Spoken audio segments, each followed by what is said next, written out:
Many Westerners approach a Chinese dinner invitation with anxiety, viewing the etiquette as a list of exotic and rigid restrictions. But the stress of navigating a revolving table of unfamiliar dishes usually stems from a collision of two different dining philosophies. Western meals typically prioritize individual autonomy. You have your own plate and eat at your own pace. A Chinese meal, however, is a shared choreography designed to maintain collective harmony.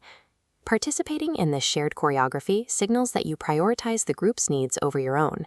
This focus on the group builds face, or mianzi, a person's social prestige, and strengthens guanxi, the network of relationships and mutual trust that underpins Chinese social life. These rules are not static. They scale based on the setting. The behavior expected at a street-side noodle stall is far less demanding than what is required at a formal banquet. On the formal end of the spectrum, seating and service follow a strict, centuries-old logic. Understanding Chinese dining is about calibrating your level of formality to match the specific environment of the meal. In a formal setting, the table is a physical map of the social order. Every seat represents a specific rank. At a round table, the highest status is the seat of honor, or shangzuo, facing the main entrance. Hierarchy flows outward, left then right.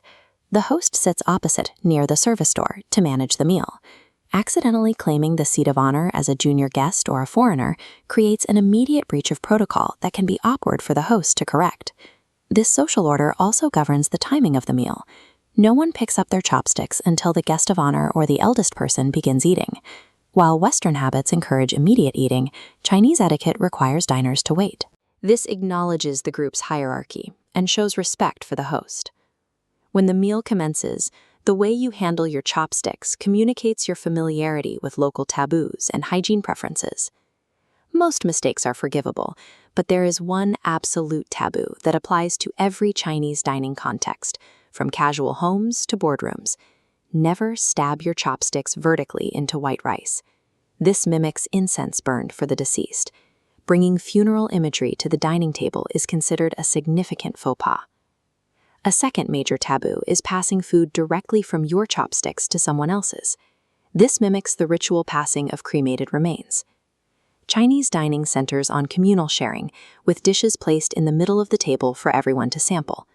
For hygienic reasons, many diners prefer using communal serving chopsticks, called gongquai, to transfer food from the shared plates. If gongquai are not provided, a common and considerate alternative is to use the blunt, clean ends of your own chopsticks to pick up shared food. Observing these rules shows that you prioritize the health and the spiritual harmony of the table over your own convenience. In a formal Chinese meal, the rituals that occur between courses are often more significant than the eating itself. During a toast or a ganbei, the way your glass meets another person's is a physical expression of status. By striking the rim of your glass lower than your host's, you signal deference in a polite race to show humility. Tea service involves a similarly subtle ritual. There is a way to acknowledge being served without interrupting the conversation. You simply show gratitude by tapping your index and middle fingers twice on the table next to your cup. These small gestures of reciprocity culminate at the end of the meal, with the competition to pay the bill. In casual settings, a spirited fight over the check demonstrates your generosity.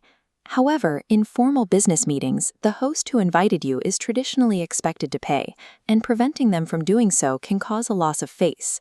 These interactions, toasting, tapping, and paying, are the mechanisms used to balance respect and manage social obligations within a relationship.